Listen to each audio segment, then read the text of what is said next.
There were tears of pride today as sculptures of two historic Aboriginal figures, Bennelong and Barangaroo, were unveiled in central Sydney. The bronze busts will sit in the grounds of a small Catholic church. Some Aboriginal leaders are pushing for similar artworks to be placed in public areas across the city.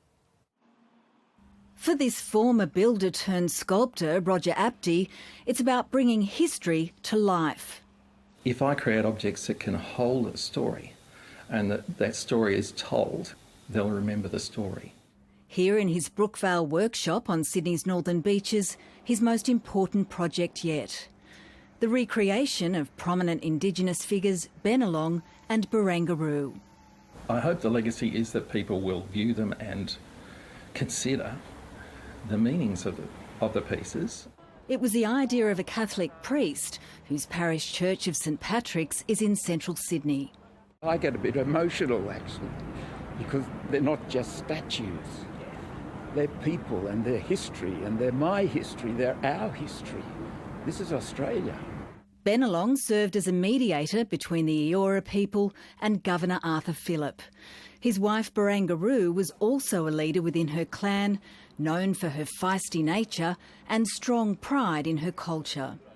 Today, their bronze sculptures were unveiled by the New South Wales Governor and Aboriginal community leaders. The first time I saw them this morning, I just busted out crying because, I can feel them around, and they walk this land around this area. It comes after the Black Lives Matter movement spread around the world, with statues toppled and others defaced. When Bennelong and Barangaroo walked around these parts, this historic church wasn't even built yet. Indigenous leaders say while it's a huge step forward to have their place in history recognised with these two sculptures, there should be more Indigenous statues in the public domain.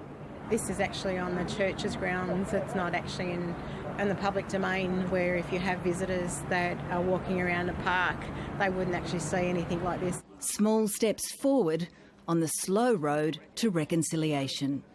Jean Kennedy, ABC News, Sydney.